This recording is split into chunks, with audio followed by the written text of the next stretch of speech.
Welcome to the Eric Avisar Show.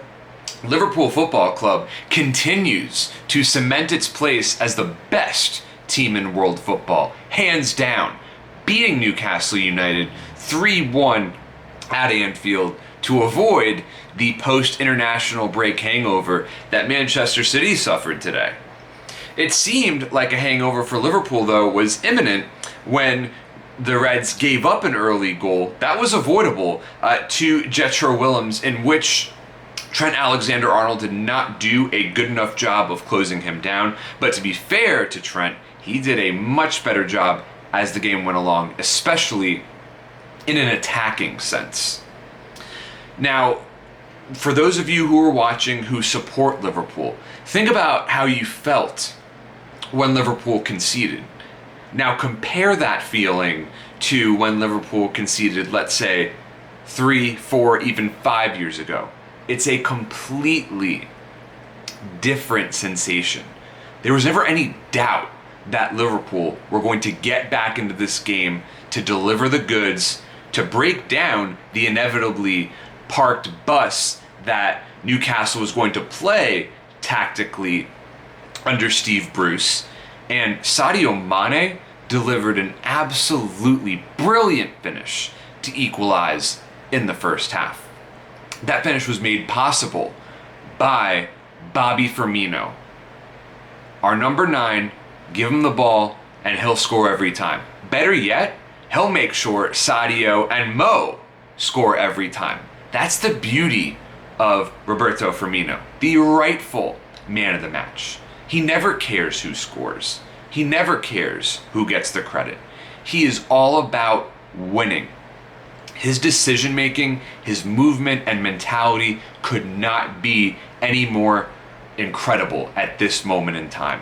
His form is just astounding. Of course, the form talk revolves around Sadio Mane, and rightfully so, because he is the front runner to win the Golden Boot, but that is in large part because of Roberto Firmino. He absolutely deserved to win Man of the Match. Jurgen Klopp's reaction, once again, priceless. But to go back to what Bobby Firmino brings to the table when it comes to unselfishness, look at the first touch and the flick he gave to Mo Salah. In 2 touches, he broke down an 8-man Newcastle defense. It was poetry in motion. Tra-la-la-la-la.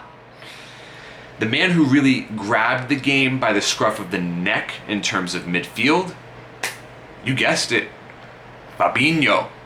Fabinho, arguably the first name on the team sheet these days. He is an enforcer. He is a disruptor. It felt like he was the man most responsible for making sure Newcastle could never develop any sort of rhythm in the second half, because the Magpies did do a very good job early on in the match, to their credit. Alex Oxlade-Chamberlain still getting back to his finest form, but he made some very incisive attacking runs. You want to see more crisp passing from him. And Gini Wijnaldum did a great job of controlling play on his own. Virgil van Dijk, the man who deserves to win the Ballon d'Or, he showed himself to be incredibly demanding of his teammates at times today, but this is a man who walks the walk.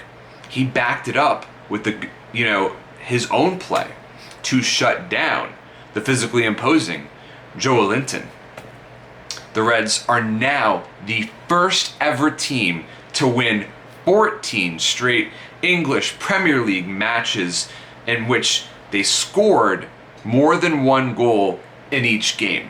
This team continues to set records every week because Liverpool is simply the best. Thank you so much for tuning in, and please subscribe to my channel.